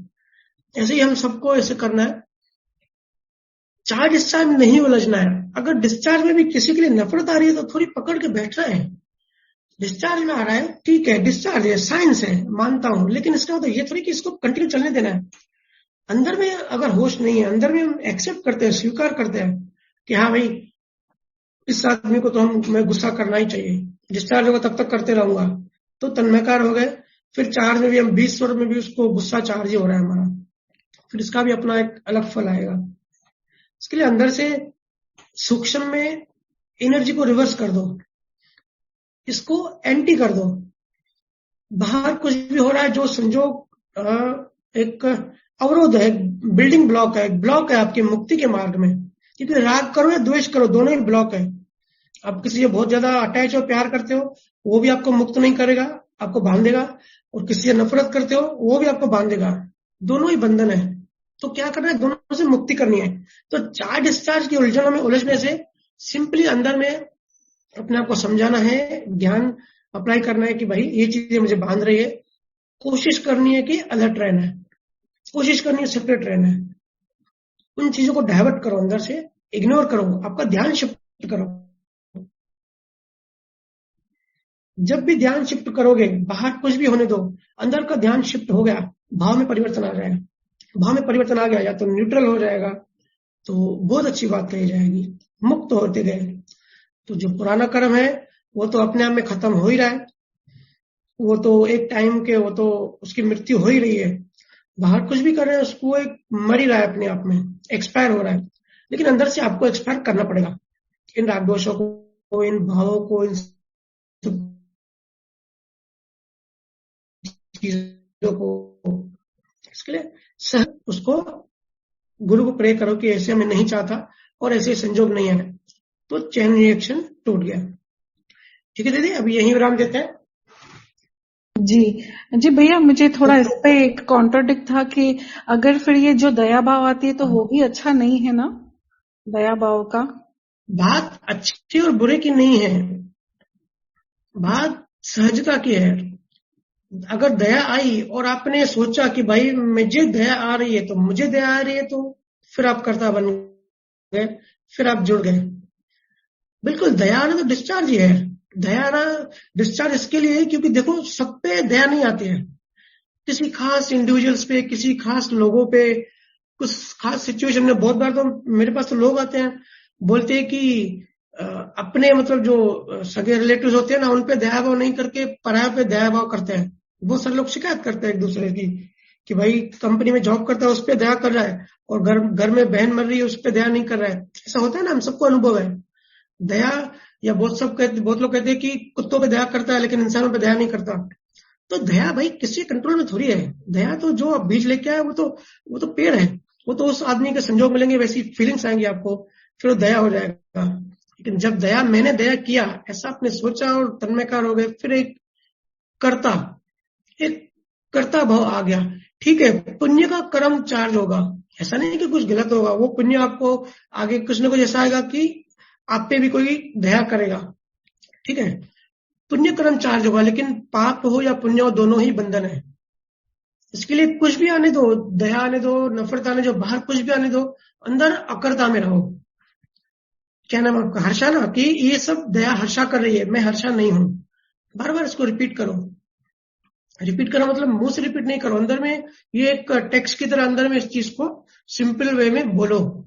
ठीक है, तो ये हो जाएगी टेक्स्ट, फिर ये धीरे धीरे सूक्ष्म में जाएगा कि चीजें, क्योंकि ये तो हम स्थूल में बातें करते हैं, ये सब जीवन हमारा स्थूल में है, लेकिन ये चीजें गहरी होती जाती है, कॉन्शियस में, सबकॉन्शियस में, अनकॉन्शियस में, उसका सुपर कॉन्शियस में, super unconscious, super subconscious, super unconscious. कुदरत ने पूरा सिस्टम में जाके सेव होता है संचित कर्म, फिर जाके परमाणु से फिर उसका डिस्चार्ज बनता है।